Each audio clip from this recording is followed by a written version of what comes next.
English premier ലീഗിൽ വമ്പൻ വിജയവുമായി Manchester city. ഇന്ന് ക്രിസ്റ്റൽ പാലസിനെ നേരിട്ട മാഞ്ചസ്റ്റർ സിറ്റി 2-നെതിരെ 5 ഗോളുകൾക്കാണ് വിജയിച്ചത്. ഇത്തിഹാദ് സ്റ്റേഡിയത്തിൽ നടന്ന മത്സരത്തിൽ തുടക്കത്തിൽ 2 ഗോളിന് പിന്നിൽ പോയ ശേഷം സിറ്റി തിരിച്ചു വരികയായിരുന്നു. ആദ്യ പകുതിയിൽ 8-ാം മിനിറ്റിൽ എസയും 21-ാം മിനിറ്റിൽ ക്രിസ് റിച്ചാർഡ്സും നേടിയ ഗോളുകളിൽ പാലസ് മുന്നിലെത്തി. എന്നാൽ സിറ്റി ശക്തമായി തിരിച്ചു വന്നു.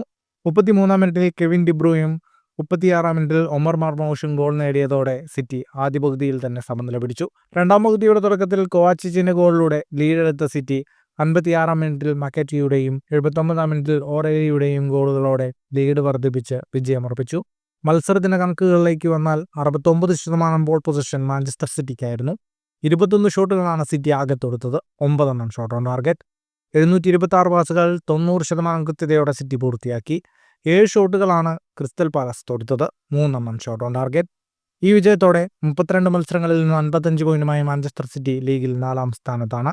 ഫുട്ബോൾ ലോകത്തെ കൂടുതൽ വാർത്തകൾക്കും വിശേഷങ്ങൾക്കുമായി സ്പോർട്സ് കഫേ സബ്സ്ക്രൈബ് ചെയ്യുക.